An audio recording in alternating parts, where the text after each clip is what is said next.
Shalom mes frères et sœurs, merci beaucoup d'être sur notre chaîne Nmorphe TV. Nous sommes la chaîne qui vous fait connaître des hommes de Dieu. Aujourd'hui nous sommes ici à Genève et nous avons un bien-aimé frère que nous allons bientôt vous présenter. Et je préfère d'abord lui laisser la parole pour qu'il se présente lui-même. Bonjour frère. Bonjour frère Botin. Est-ce que vous pouvez un peu vous présenter à nos bien-aimés frères qui nous suivent? Alors, moi je suis Gilles Kumbo. Donc Gilles, mon prénom c'est Gilbert. Simplement j'ai coupé pour que ça soit Gilles, c'est plus pratique, c'est plus simple. Je suis Gilles Kumbo. Je suis marié à Mireille Kumbo, qui est mon épouse depuis 27 ans. Je suis marié. J'ai deux enfants, donc deux filles.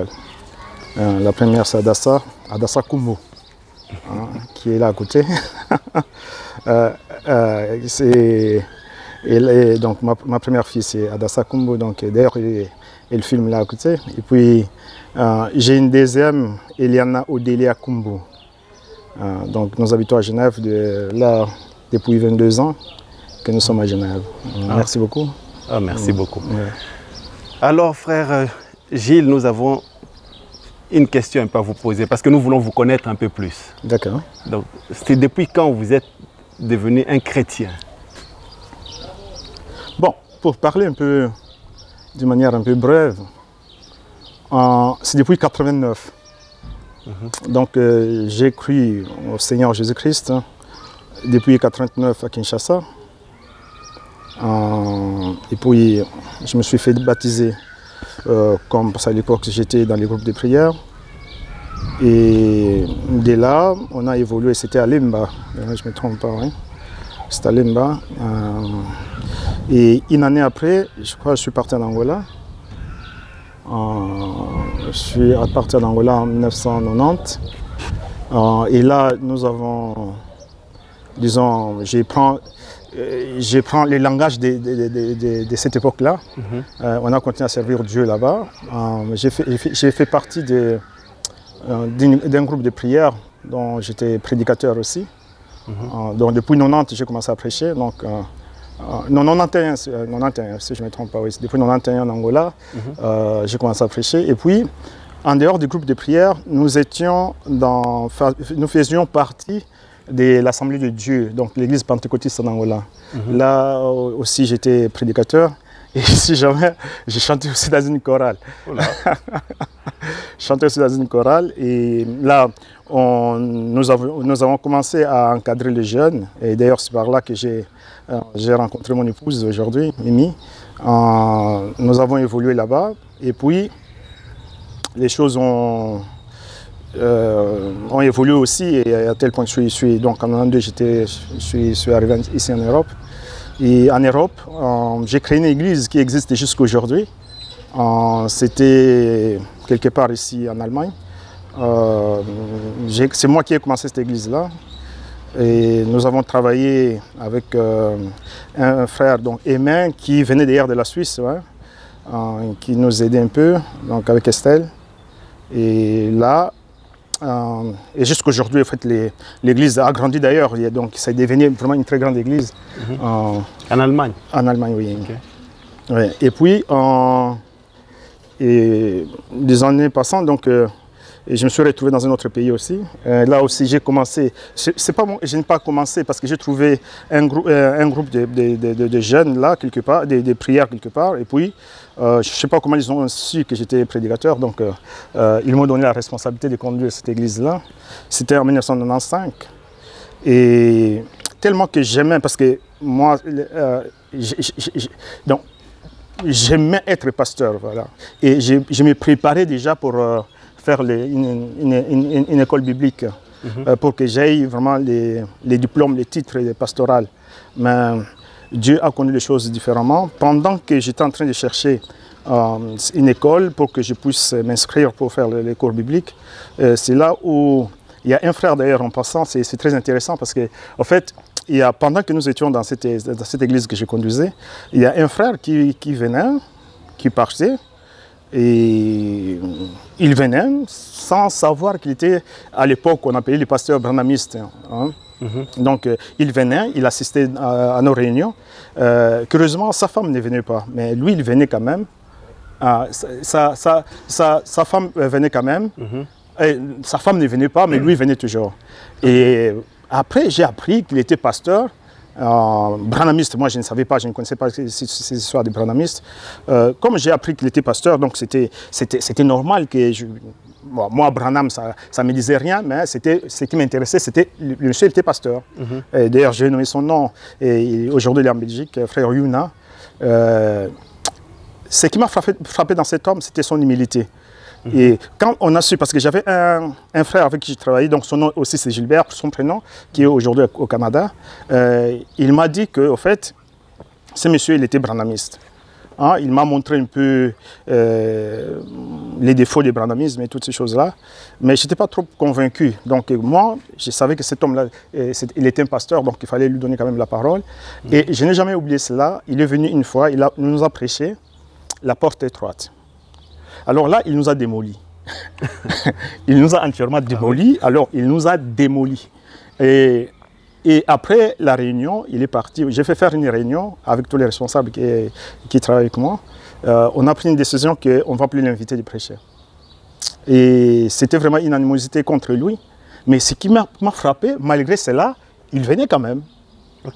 Il venait quand même. Et pour enfoncer le clou, les frères là, Gilbert, donc, qui est au Canada aujourd'hui, je suis allé le rendre visite chez lui. Et en entrant, il a exposé un livre jaune sur cette table. Donc c'était tellement frappant que tu étais obligé de voir ce livre. Parce que c'était vraiment, la couverture était des jaunes, vraiment c'était très vif, quoi. Hein? Donc les livres s'intitulaient « La lumière sur le branhamisme ». Donc quand je suis rentré, donc la première chose c'était ce livre-là, parce que c'était tellement frappant qu'il fallait que je voie ça. J'ai pris ce livre-là, il m'a dit que, écoutez, je te donne ce livre, donc il a fait ça exprès pour que je voie, pour me décourager de suivre ces frères-là. Et j'ai vu la lumière sur le branhamisme, et je suis parti chez moi, j'ai lu les livres, mais je n'étais pas convaincu. J'ai compris directement que ce monsieur qui a écrit les livres, il était en train de défendre son église, ou bien sa doctrine. Donc, ce qui a fait que je ne puisse pas trop m'intéresser aux livres. D'ailleurs, c'est ces livres-là qui m'ont poussé à savoir un peu plus sur le branhamisme. Raison pour laquelle, un jour d'ailleurs, le frère Yuna était chez moi, donc c'est lui qui nous a prêché là, la porte étroite. Et on jouait, comment est-ce qu'on appelle, G de 6. On est en train de jouer des 6 comme ça. Et il y avait un chant qui chantait. Et il y avait Frère Lufoko. Il a mis une cassette là, parce qu'à l'époque c'était une cassette, en 95. Il y a des Frères Lufoko. Loué, loué. Donc on a commencé à critiquer ces chants. Et curieusement, nous tous qui étions dans la salle, au salon, nous avions commencé à chanter tous. Alors ça c'était frappant, la manière dont les choses se sont passées. Et nous tous, nous étions pris comme en esprit. Hein, on a commencé à chanter hein, et nous étions vraiment entraînés, emballés vraiment dans ces chants-là. Et puis, les jours se sont passés et quelques jours après, je suis allé rendre visite à Frère Yuna. Alors là, parce que j'ai commencé déjà à sympathiser avec lui et il m'a donné la première cassette qu'il m'a donnée de Frère Branham, c'était « La sémence n'hérite pas avec la balle ». Alors là, je pourrais dire que c'était le coup de foudre pour moi. Parce que tout ce que je cherchais dans le christianisme, j'ai trouvé cela dans cette cassette-là. Quand j'ai fini d'écouter ces messages-là, j'ai dit à Frère Yuna, à partir d'aujourd'hui, je laisse tomber cette église. Hein, je laisse tomber cette église à partir d'aujourd'hui. Tant que toi tu es là, je ne peux pas me tenir debout, parler, et toi tu es là. Donc, parce que je me suis senti vraiment, je prêchais la parole, mais je me suis senti un nul. Parce que c'était quelque chose qui m'a tellement frappé. La sémence n'hérite pas avec la balle. Et dans ces messages, non, mais c'est comme s'il a prêché ce message pour moi. Donc, en fait, c'était mon départ. Et j'ai abandonné, frère, c'était du jour au lendemain. J'ai dit à toute l'église qu'à partir d'aujourd'hui, je ne veux plus prêcher. Pourquoi? Parce qu'il prêchait. Parce que, en fait, le message, c'était quelque chose pour moi. D'ailleurs, j'ai dit, je me souviens de ce que j'ai dit à Frère Yuna. Alors, nous devons commencer à réévangéliser le monde entier. Parce que ça, pour moi, c'était quelque chose de spécial. Donc, c'était incomparable, quoi. C'était un coup de foudre. Et je me suis dit, et j'ai dit à tous les... J'ai conduit une église, s'il te plaît, frère. J'ai dit qu'à partir d'aujourd'hui, j'abandonne tout. Et ils m'ont traité de traître, ils m'ont traité de tous les noms. J'ai dit, dites tout ce que vous voulez, mais pour moi, je dois apprendre la parole maintenant. Donc, dans le message, il y a des choses que nous ne connaissons pas. Dans le message, bien sûr. Mais écoutez, je vais être franc, que ceux qui m'écoutent ne se fâchent pas. Mais je vais être franc. Sans un prophète, c'est du tohu-bohu. C'est la confusion totale. Et quand nous regardons en arrière, les enfants d'Israël, pendant qu'ils n'avaient pas de prophète, il y avait des désordres, il y avait la confusion. En fait, ils n'avaient pas une bonne interprétation de la parole. Parce que, vous savez, la parole, ce n'est qu'un prophète qui peut interpréter la parole. Pas les prophètes que nous voyons, qui se lèvent de gauche à droite, ceci, cela, mais un vrai prophète de Dieu. Vous voyez? Hein? Bon, avant qu'on parle d'abord de ces prophètes-là, il y a une idée qui me vient. Vous avez dit, vous prêchez, le frère là, il avait prêché sur étroite est la porte. Tout à fait, oui. Et il vous a démoli. Expliquez-nous un peu comment. Démoli, c'est-à-dire que dans nos doctrines, et surtout, c'était pour l'habillement des femmes, parce que, vous voyez, c'était quelque chose de... Je peux dire que nous, à l'époque où nous étions, l'air, nous les voyons dans les églises pentecôtistes ici aujourd'hui, les femmes partent à l'église nues. Hein? Et c'était notre cas aussi à l'époque. Hein, la manière dont il a présenté la parole, nous disant que, d'ailleurs, il a cité une écriture de la Bible disant que quiconque regarde une femme, hein, alors qu'au voitant, il a commis l'adultère. Et le prophète nous dit, c'est la faute de qui? C'est la faute de la femme qui a exhibé son corps. Hein? Vous voyez, et il y a beaucoup de choses, il a dit beaucoup de choses, mais simplement, bref, c'était une démolition totale. Vous voyez? Hein? Et ça sont des petites choses-là qui m'ont fait comprendre qu'au fait, ce qu'on faisait là, ça ne tenait pas la route. Donc on était, disons, en dehors du plan de Dieu. Voilà. Mais parce que le message, moi je ne comprends pas. Parce que pour nous, Branham, c'est un évangéliste. Mais pourquoi vous dites qu'il est prophète? Ah ouais? Évangéliste, bien sûr, qu'il a fait l'œuvre d'un évangéliste, bien sûr. Mais sa mission, c'était... Parce que la Bible nous promet, dans Malachie 4, je sais que vous connaissez ça, les lecteurs de la Bible savent ça. Malachie 4 nous dit qu'avant que Jésus revienne pour la deuxième fois, hein, il faut qu'il y ait un prophète.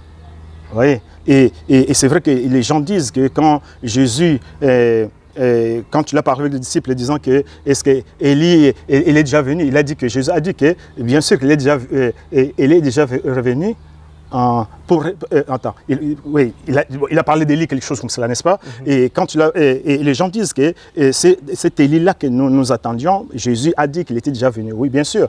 Mais il y a Malachie 3 et Malachie 4, deux choses différentes. Parce que c'est lui qui est venu avant la première venue de Jésus, qui est venu préparer la venue du Seigneur Jésus, que c'était Jean-Baptiste, Malachie 3. Mais Malachie 4, on parle du temps de la fin. Parce qu'après ces prophètes-là, le monde allait brûler. Donc, ce n'était pas la première venue, mais plutôt sa seconde venue. Donc, il fallait qu'il y ait un Élie. Ce n'est pas la personne du prophète Élie de l'Ancien Testament, mais l'esprit d'Élie devait revenir pour restaurer toutes choses, pour préparer la seconde venue de Jésus. Et nous attestons cela. Et pourquoi nous croyons que c'est Branham? Parce que Branham, amen, pendant son... Et ça, d'ailleurs, quand il parle de l'histoire de sa vie, quand il nous parle de tout ce qui c'est, des événements qui sont arrivés, quand il est baptisé à la rivière Oyo, et comment le Seigneur lui a parlé, que je t'envoie avec un message. Et non seulement parce que nous croyons Branham, parce que c'était un Américain, c'est un Blanc, on n'a rien à foutre avec ça, mais nous croyons Branham par rapport à ses actions comparées aux Écritures. Vous voyez, par exemple, quand il dit que le Seigneur lui dit que je t'envoie avec un message, il lui a donné des signes, toutes ces choses-là, nous avons comparé ça avec les Écritures, nous avons vu que les choses que Branham a dit concordent bien avec les Écritures concernant la seconde venue de Jésus. C'est la raison pour laquelle, non pas parce qu'il est blanc, parce que nous aimons les blancs, non, on s'en fiche des blancs ou bien quoi que ce soit, mais nous, ce qui nous intéresse, c'est la parole qui est sortie de cet homme-là. Hein? Qu'il soit blanc, qu'il soit chocolat noir, quoi que ce soit, c'est tout tombé qu'il soit blanc. D'ailleurs, il n'était pas 100% blanc, parce qu'il était métis irlandais et indien, vous voyez, de ses parents, voyez-vous. Et c'est ça, au fait, que nous avons comparé son témoignage, ses paroles, sa prédication, ses œuvres. Nous avons comparé ça aux Écritures. Nous avons dit que c'est lui, ce prophète, qui devait venir pour préparer la seconde venue de Jésus. Ok. Parce que nous avons appris aussi qu'il avait prêché ici en Suisse. Tout à fait, oui. Mais comment ça se fait qu'ici en Suisse, il n'y a pas beaucoup d'églises, de gens qui croient au message? Oui, mais la Suisse, c'est un pays condamné hein, concernant les Écritures. Vous savez, Branham est venu en Suisse en 1955 et les prédicateurs de l'époque, ils ont fait des réunions pour boycotter ces réunions. D'ailleurs, Branham prêcha en 1955 Jésus aux pieds sales. Il a dit de la même manière que Siméon a invité Jésus à son mariage et qu'il l'a laissé de côté. Hein, parce qu'il puait, il se sentait mauvais avec les pieds sales. C'est de la même manière que la Suisse a traité Jésus aujourd'hui. Non pas l'homme, la chair de Branham, mais Jésus venant au travers de son prophète. Les gens l'ont rejeté. Et évidemment que quand les gens rejettent la parole, comme aujourd'hui les églises dénominationnelles rejettent la parole, ils sont perdus, ils sont morts. C'est la raison pour laquelle nous entendons des choses par-ci par-là. Parce qu'ils ont rejeté un prophète de Dieu. Parce qu'on rejette un prophète, on rejette Dieu. Et quand on rejette Dieu, les jugements, c'est fini, il n'y en a plus. Okay. Ouais. Bon, frère Gilles, parce que vous nous avez un peu parlé de votre parcours. Oui, tout à fait, oui. Comment vous avez commencé une église en Allemagne qui continue jusqu'à aujourd'hui. Vous étiez pasteur, donc, dans cette église-là. Disons ça, parce qu'à l'époque, on appelait des bergers. Donc, des bergers. Vous savez, c'est aujourd'hui ce terme de pasteur. D'ailleurs, j'aime pas trop ce terme, parce que les gens pensent que ce sont des grades. Voilà. Hein? À l'époque, on appelait ça berger. Moi, j'aime bien cette manière de faire, parce que vous savez, à l'époque des groupes de prière, il n'y avait pas toutes ces histoires-là. Moi, pasteur, moi, archevêque, berger, un frère, c'était comme cela. Oui. Voilà, c'est cette manière. Ok. Voilà. Okay. Donc vous prêchez déjà, vous nous avez dit, vous prêchez déjà bien longtemps. Vous savez, il y a une personne qui m'a dit que, je ne sais pas comment, il m'a dit qu'on n'appelle pas, Dieu n'appelle pas quelqu'un quand il est déjà adulte. Mais le problème, c'est qu'avant de dire des choses pareilles, il faut savoir la personne, il faut connaître la personne. Vous voyez, quand on connaît la personne, on connaît son historique, c'est après ça qu'on peut dire des choses. Moi, j'ai commencé à prêcher la parole, c'était en 1991 en Angola. Ok. Oui, ce n'est pas le message qui m'a fait que je sois prédicateur. Vous savez, la Bible dit que les dons et les appels sont sans repentance. Ok, tout à fait. Ouais. Bon, et puis une autre chose, ça c'est en passant, parce que quand vous avez parlé que vous chantez dans une chorale, vous avez rigolé. Pourquoi? Oui, parce que je chante comme une casserole. Donc mais à ce moment-là, quand même, on vous supportait quand même. Je faisais dans une chorale il y a plusieurs fois, donc même si tu chantes mal, les autres recouvrent. Donc ok, bon d'accord, en tant que prédicateur, parce que vous, avec ce que vous nous dites là concernant le message, parce que nous, ça nous surprend un peu. Mais ici, quand même, vous avez un groupe ou bien vous prêchez? Écoutez, quand même ici ici, je crois que... Parce que vous ne pouvez pas quand même garder la vérité pour vous-même. Non, tout à fait. Moi, quand nous sommes venus en Suisse, j'ai travaillé avec le pasteur Bernard Labourier à Mérin, j'étais son diacre pendant 14 ans. Okay. Donc oui. D'ailleurs, c'est lui qui m'a relancé encore pour prêcher. J'ai commencé à prêcher, donc oui. Chez le pasteur Labourier. D'ailleurs, s'il va écouter cette émission, vraiment que Dieu le bénisse. Donc j'étais chez lui et on a travaillé ensemble pendant 14 ans. Ok. Et parce que le pasteur Bernard, j'étais à Londres, j'ai entendu parler de lui. Il y a quelqu'un qui avait donné un témoignage concernant son don. Il paraît qu'il a un don de guérison. Tout à fait. Oui, le pasteur Bernard, c'est vrai, quand il va surtout parce que, bon, quand il va en mission, par exemple, parce qu'il va beaucoup en Afrique et dans tous ces pays-là, c'est vrai que, disons qu'il y a des choses spéciales quand même qui se passent là. Okay. J'ai dit que je ne peux pas contredire ça, parce que, oui, ce sont des choses qui sont réelles. Parce que nous avons entendu aussi là où il était parti. Au Burkina Faso, il a fait le Togo, il a fait la Côte d'Ivoire. Et il y a même des grandes choses qui sont passées là. Il a fait même Congo-Brazzaville. Il m'en a parlé, il était à Dolosie, quelque chose comme ça. Il y avait quelque chose de très grand qui s'est passé, mais je ne me souviens plus exactement. Mais vraiment, quand tu vas en mission, vraiment, il y a beaucoup de choses qui se passent. Que Dieu le bénisse. Ouais. Bon, pour revenir à vous, du fait que vous avez quand même ces dons, je peux appeler quand même ces dons de prêcher. Ouais. Mais vous avez quand même... oui, en fait, tout à fait. Donc nous avons un petit groupe ici à Genève, disons... oui, c'est là où j'ai commencé. D'ailleurs, j'ai commencé un peu d'une manière un peu misérable parce que nous avons fait moi et ma femme et Adassa, donc en fait, nous avons loué une salle pendant une année, nous étions que les trois. Moi, j'ai préparé la prédication pour aller prêcher ma femme et ma fille pendant presque toute l'année dans une salle.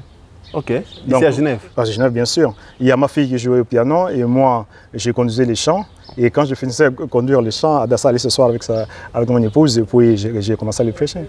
Okay. Et ça a duré longtemps, donc c'était vraiment un peu la misère, quoi. Mais, comme... Pourquoi c'est difficile Non, mais oui, mais c'est vrai que c'est difficile. Vous savez, aujourd'hui, avec les messages, pour amener quelqu'un un message, il faut que cette personne soit vraiment un élu de Dieu pour qu'il puisse croire ce message. Parce que, vous savez, les gens sont plus dans les bling-bling, dans différentes choses. Vous voyez, mais quand on leur amène les prophètes, c'est un peu difficile. Donc ça fait que c'était un peu difficile pour moi. Mais quelques mois après, les gens ont commencé à venir. Et aujourd'hui, je peux vous dire que si tout le monde est là, nous sommes plus de 20 personnes. Et ce qui est très intéressant, je veux quand même souligner cela parce que nous entendons beaucoup d'Africains qui nous disent que Branham a dit que les Noirs viendront en Europe, ils vont évangéliser les Blancs. Mais quand vous allez dans leurs églises, on ne trouve que des Noirs. Quand vous allez dans les églises des Congolais, vous ne trouvez que des Congolais. Ce n'est pas pour me vanter, loin de là. Loin de là, d'ailleurs, ce n'est pas mon genre, mais simplement pour dire que je suis très heureux de savoir que la majorité de tous les frères et sœurs qui sont avec nous, nous restons ensemble, sont plus des Blancs. Donc les Noirs sont minoritaires.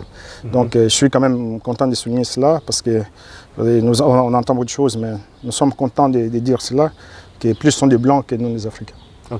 Donc bien que les Blancs, les Suisses avaient rejeté quand même le prophète quand il était venu, mais il y a quand même des Non, je tiens à faire remarquer cela, ce ne sont pas des Suisses, ce sont des Français. Qui viennent de l'autre côté de la frontière. Donc c'est des Français. En tout cas, merci beaucoup. Mes frères et sœurs, nous allons passer une petite publicité, on revient. À bientôt. Merci.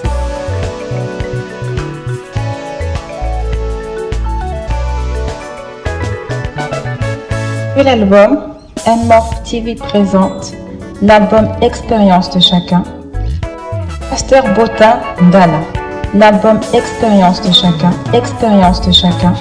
L'album est déjà disponible sur toutes les plateformes de téléchargement gratuit. Tapez sur YouTube Pasteur Botin Ndala.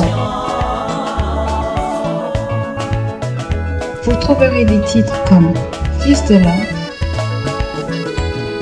Tout service rendu à Dieu, L'expérience de chacun, Fais-moi comme Marie et plein d'autres titres encore. Plus de détails, rendez-vous sur la page Facebook NMorph TV et sur YouTube NMorph TV également. Merci beaucoup mes frères et sœurs d'avoir suivi cette petite publicité. Nous revenons encore sur le plateau avec notre frère Gilles. Frère Gilles, nous avons parlé avec des gens de l'Éternel est bon. Et selon leur structure, ils ont un chef qui commence, en fait, comme ici en Suisse, ils ont un chef à Fribourg, ainsi de suite. Bon, maintenant pour vous les gens du message, est-ce que vous avez aussi un leader, quelqu'un qui est un chef, par exemple, parmi vous? Comme ici en Suisse, vous avez un chef pour toutes les églises du message. Pour être franc, je ne crois pas au chef. La Bible est claire, le chef de l'église c'est Christ. Donc, le chef de l'église c'est Christ. Si M. Tel se présente comme un chef, il est chef de sa famille et de sa boutique et de ses clients. Mais le chef de l'église c'est Christ. Bon, parce qu'on entend aussi parmi les gens du message que maintenant, il y a un autre prophète en Amérique qui est Joseph Branham, le fils du prophète Branham, qui est prophète maintenant. Je ne sais pas si ça s'est transmis comme ça de père en fils. Oui, chez les Kimbangis, oui, ça passe, oui. Chez les Kimbangis, ça passe, oui. Le papa était prophète et puis le fils. Dans les messages, il n'y a pas de succession. La succession n'existe pas. Oui. Vous savez, je suis clair et bref. Branham a été clair sur ce point. Il dit que, donc, quand lui, le 7e ange venant proclamer le message, les prophètes se sont tus. Donc, il n'y a plus de prophètes qui viendront nous dire blablabla, non. Parce que tout ce qui était dans le plan de Dieu, la Bible dit qu'il y avait des mystères qui étaient cachés. Et personne ne pouvait les révéler. Mais à ce temps de la fin, Christ est venu au travers du prophète pour révéler les mystères. Un prophète viendra encore faire quoi? Alors, maintenant, vous avez parlé de frère Joseph Branham, avec grand respect. Avec beaucoup de respect parce que c'est un fils de prophète. L'enfant de frère Branham dit qu'il faut respecter mes enfants, nous les respectons. Alors, s'il l'appelle prophète parce qu'il détruit les brochures, je suis très content d'ailleurs. Ils font un travail louable, c'est très bien. Hein? Mais quand tu as un prophète pour venir nous amener encore un autre message, parce qu'en fait, il y a 7 messagers dans la Bible. Et Branham était le 7e messager. Il n'y en a pas 8. Le 8e, c'est Christ. Oui. Okay. Donc, pour frère Joseph Branham, encore avec grand respect, si pour produire des brochures, distribuer les brochures, les cassettes, ils font un très grand travail. Ils ont fait des tablettes et ils font beaucoup de choses qu'ils font. Mais merci Seigneur. Voilà, si c'est comme ça, d'accord, je suis d'accord. Mais moi, personnellement, je ne l'appelle pas prophète. Personnellement, j'ai dit personnellement, oui. Je n'influence personne, mais ça, c'est ma vision des choses, la manière dont je vois la chose. Donc, frère Joseph, il est pasteur de Branham Tabernacle. Il est pasteur d'une église locale. D'accord. Maintenant, il fait un travail international pour diffuser, distribuer les messages des prophètes. Ça, j'accepte. Et puis, d'ailleurs, à l'époque, j'ai contribué quand même à la voix de Dieu. J'ai quand même, à l'époque, oui, j'ai contribué quand même, parce qu'ils font quand même un travail qui est louable. Oui, donc, mais moi, je ne crois pas que frère Joseph Branham, c'est lui qui a remplacé frère... Parce que Branham a préparé, son message était venu pour préparer la venue du Seigneur. Hein? Donc, Branham n'est pas venu pour préparer la venue des frères Joseph Branham, ou bien la venue d'un frère qui habite je ne sais où. Il est venu préparer la venue du Seigneur. Donc, okay. Quand Branham quitte la terre, c'est que le Seigneur Jésus-Christ est revenu. Donc, les autres choses là, bon, ceux qui croient, moi je ne les condamne pas, ils sont responsables de ce qu'ils croient. Hein? Mais vous m'avez posé une question personnelle, donc je réponds, moi, je ne crois pas cela comme ça. Okay. Mais je respecte le frère Branham, Joseph Branham. Voilà. Mais est-ce que parmi vous, les frères du message, les églises, vous vous entendez bien ici en Suisse? Qu'est-ce que vous entendez par s'entendre? Bon, c'est comme... Moi, j'ai été frappé. Ça, c'est mon expérience personnelle. J'ai été frappé par les témoignages des autres pasteurs que j'ai contactés, parce que des pasteurs indépendants. Surtout, c'est de l'Éternel est bon, comment ils travaillent dans l'entente. Ils s'invitent les uns les autres, ils travaillent vraiment dans une véritable entente, une véritable relation. Mais est-ce que parmi vous, les frères du message, est-ce que vous vous invitez quand même dans des églises, aller prêcher dans l'autre église, l'autre est là, venir aussi prêcher dans votre église? Ça, depuis que j'ai commencé à prêcher, que nous avons ce petit groupe-là, d'ailleurs les gens m'invitent déjà. Les gens... Ils vous invitent? Ils vous invitent? Non, ils m'évitent. Ah, éviter, ok. Les gens m'évitent. Ok. Hein? Okay. Au lieu de vous inviter, vous évitez. Ils m'évitent, oui. Okay. D'ailleurs, entre guillemets, quand j'ai commencé, personne de tous les pasteurs de la Suisse n'a reconnu que j'avais un ministère. Je n'ai rien à foutre avec ça. Donc, je n'ai pas besoin que les gens connaissent que j'ai un ministère ou pas. Mais l'essentiel, c'est que, vous savez, l'histoire, le problème avec Dieu, c'est l'homme et Dieu. Ce que disent les autres, ce que les uns disent ceci, les autres disent cela, rien à voir, on s'en fiche, ça entre par là, ça se traverse là. Hein, parce que, vous savez, il faut que les gens soient sincères avec Dieu. Donc, vous savez, si vous faites quelque chose, vous faites quelque chose pour la gloire de Dieu, et que les gens critiquent, que les gens vous évitent, ou bien que les gens vous parlent mal contre vous. Qu'est-ce qu'on a à foutre? Le Seigneur Jésus-Christ d'ailleurs lui-même, les grands maîtres, on l'a appelé Belzéboul, et puis les gens ne l'aimaient pas. Mais à combien plus forte raison moi qui suis... Mais en Suisse, en fait, bon, de temps en temps, on se retrouve comme des prédicateurs, de temps en temps, on se retrouve. Bon, ça, c'est limite là. Mais vous avez dit au début, ils vous évitaient, mais maintenant... Oui, mais bien sûr, je vais là. Là, je me souviens, dernière fois, nous étions dans une réunion de prédicateurs, on a commencé à parler, et ils ont essayé quand même d'interrompre, parce qu'on allait un peu plus loin de la parole. Vous voyez. Donc, c'est un peu compliqué. Mais avec le pasteur Labourier, bien que je n'y vais pas, mais on a une très bonne entente.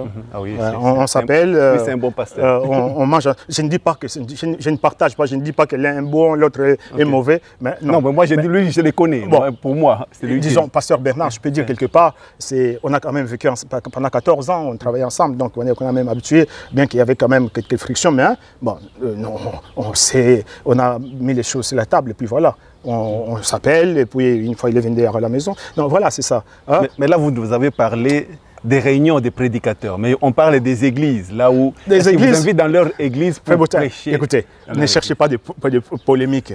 Hein? Okay. les églises, ça c'est moi, Ok.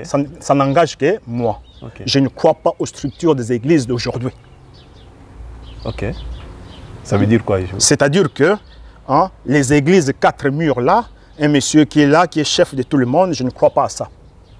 Parce que je crois que, d'ailleurs Branham nous a montré clairement, il a dit qu'il est venu pour que la personne puisse avoir une relation particulière avec Dieu. Vous voyez? Bon, maintenant, je ne suis pas contre de se rassembler. Avoir un endroit pour partager la parole, communier tout autour de la parole, je ne suis pas contre cela. Mais la hiérarchie. Donc nous revenons au système des Nicolaïtes.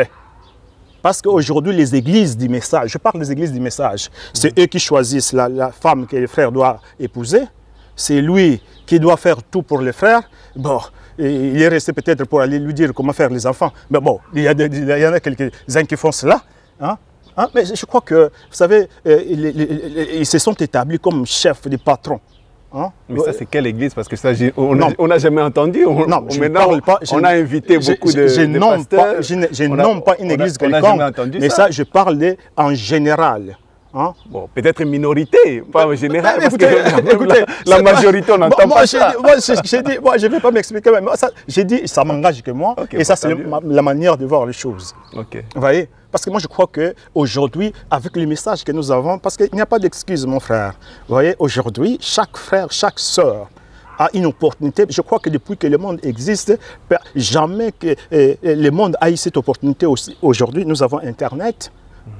Je crois que même Dieu a permis que nous ayons Internet pour que nous puissions avoir accès à ces messages. Il n'y a pas de pardon parce que je suis femme, je ne peux pas. Non, tu peux écouter. Aujourd'hui, avec les téléphones, on a tous les messages. Donc, on peut écouter les messages. Le problème, c'est quoi aujourd'hui avec les églises? C'est que les églises, ils dictent la conduite aux gens.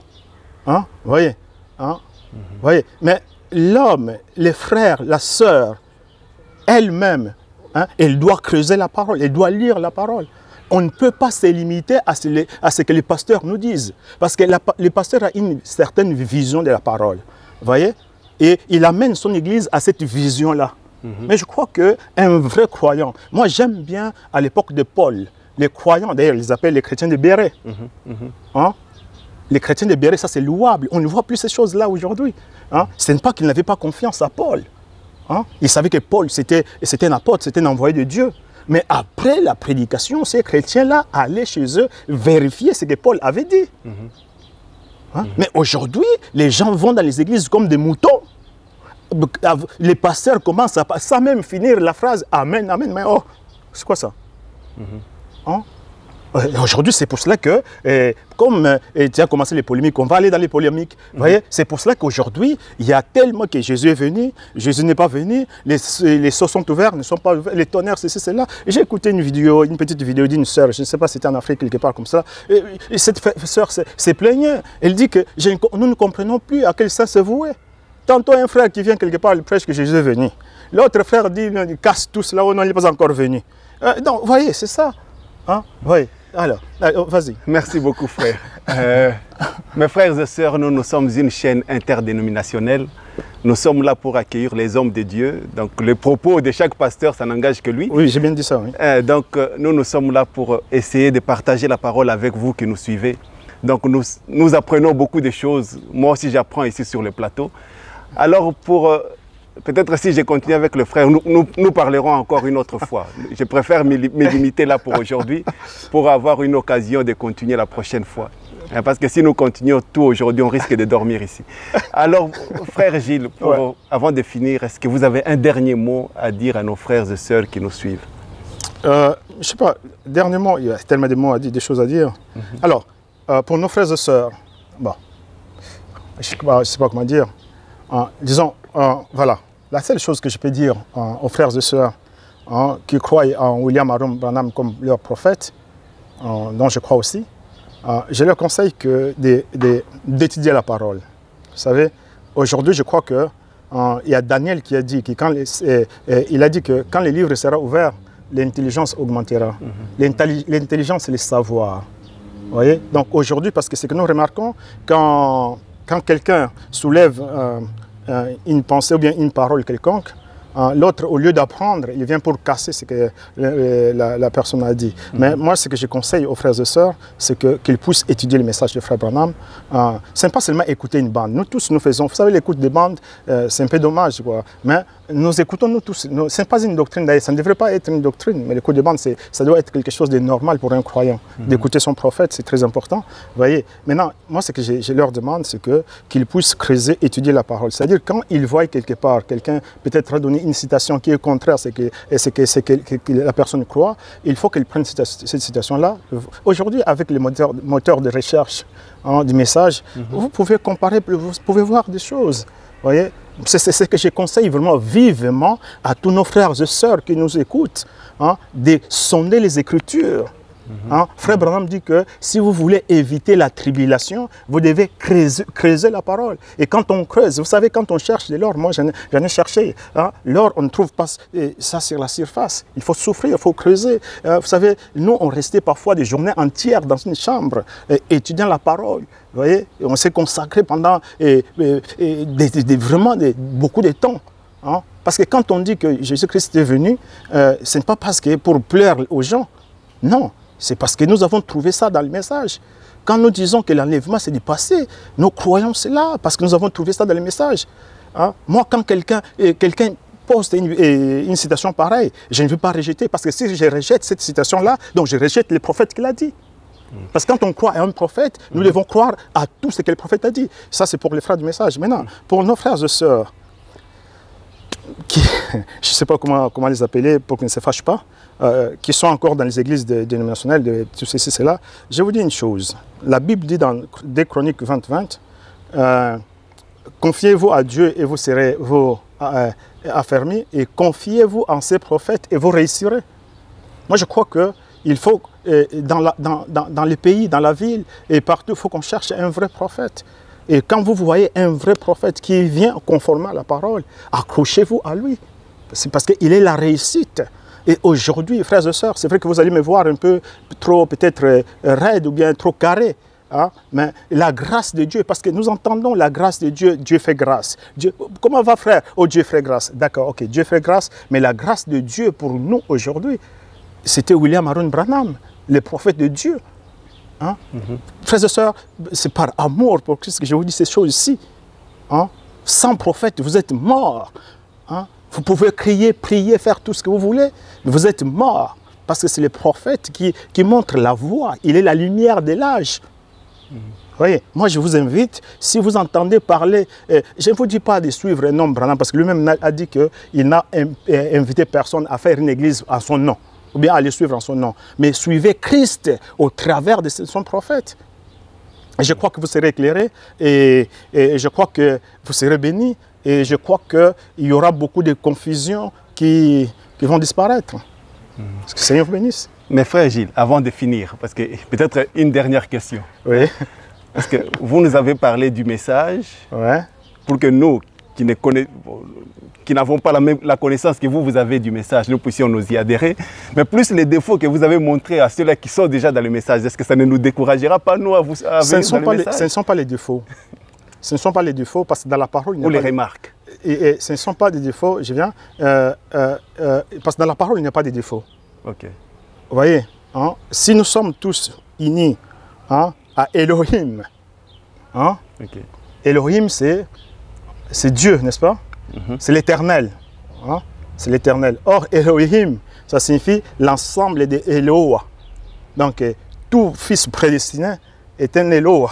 Et l'ensemble forme Elohim, forme Dieu. Vous voyez, si nous nous unissons autour de cette parole révélée aujourd'hui, ensemble, sans rejeter quoi que ce soit, mais nous mettons ensemble. Parce que pourquoi peut-être il y a toutes ces choses qui se passent? Si les prédicateurs disaient que, bon, nous allons faire une réunion de prédicateurs et qu'aujourd'hui nous allons débattre, parce que nous entendons beaucoup, c'est ça moi je pense, nous entendons beaucoup peut-être dans les réseaux sociaux, ou bien des frères qui disent que Jésus-Christ est venu, les uns disent que Jésus-Christ est venu, les autres disent que l'enlèvement c'est déjà du passé, les autres disent que tout est accompli. Maintenant, aujourd'hui, nous allons faire une réunion de prédicateurs, débattons ces choses-ci par rapport à la parole. Ça sera une victoire. Ok. Vous ne le faites pas? Mais non, mais déjà quand ils savent que toi tu fais ces choses-ci, tu fais là, ben, ils te mettent dans un coin. Okay. Bon, merci beaucoup. On ne veut pas débattre ça aujourd'hui. Merci beaucoup. Mes frères et sœurs, nous, comme nous vous disons toujours, nous sommes une chaîne interdénominationnelle. Nous sommes là pour accueillir les bien-aimés, pour qu'ils nous parlent du Seigneur. Donc, s'il y a encore des frères qui veulent nous inviter pour qu'on vienne faire des débats chez eux, nous viendrons volontiers parce que nous voulons répandre la bonne nouvelle pour que tous ceux-là qui n'ont jamais eu l'occasion d'entendre, par exemple, le message ou bien d'autres croyances, qu'ils puissent aussi, par cette occasion, entendre la bonne nouvelle. En tout cas, nous sommes arrivés à la fin. Nous vous disons merci beaucoup. Et comme nous vous demandons tous les jours de vous abonner si vous n'êtes pas encore abonné, pour que cela nous permette d'aller plus loin. Aujourd'hui, nous remercions les caméramans et les techniciens Pajokoul et puis la sœur Adassa que j'appelle Adami. Que Dieu vous bénisse. À bientôt. Au revoir. Bientôt, au revoir.